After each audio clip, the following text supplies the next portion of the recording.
Mga bata, tayo ngayon ay nasa ikalimang hakbang na kung paano matutong bumasa. Pag-aralan naman natin ang titik U. Malaking titik U, maliit na titik U, na may tunog na U. U. Malaking U, maliit na U. U. U. U. Basahin natin. U. Usa. U. Una.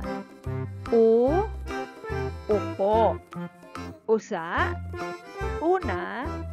Upo. U. U. Ulap. U. Ulan. U. Uno. Ulap. Ulan. Uno. U. Ngayon naman, gawin ang pagsasanay na ito. Bilugan ang unang letra ng mga larawan. Kung tapos ka na, ating tsekan. U. Ulan. U. Unan. U. Ulap. U. Usa. U. Ube. U. Ulo. Tama ba ang inyong mga binulugan? Mahusay! Pagsasanay, bilugan lahat ang letrang U na makikita sa ibaba. Narito ang mga sagot. U. U.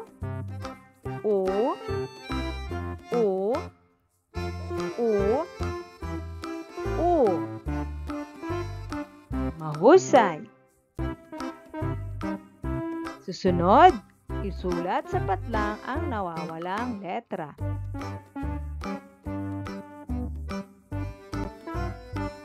Kung tapos ka na, ating sagutan. U. Ulap. U. Ulan. U. Una. U. Ulo. U. Usok. U. Ube. Mahusay mga bata. Tandaan, ang tunog U o titik U. U. U. U. U.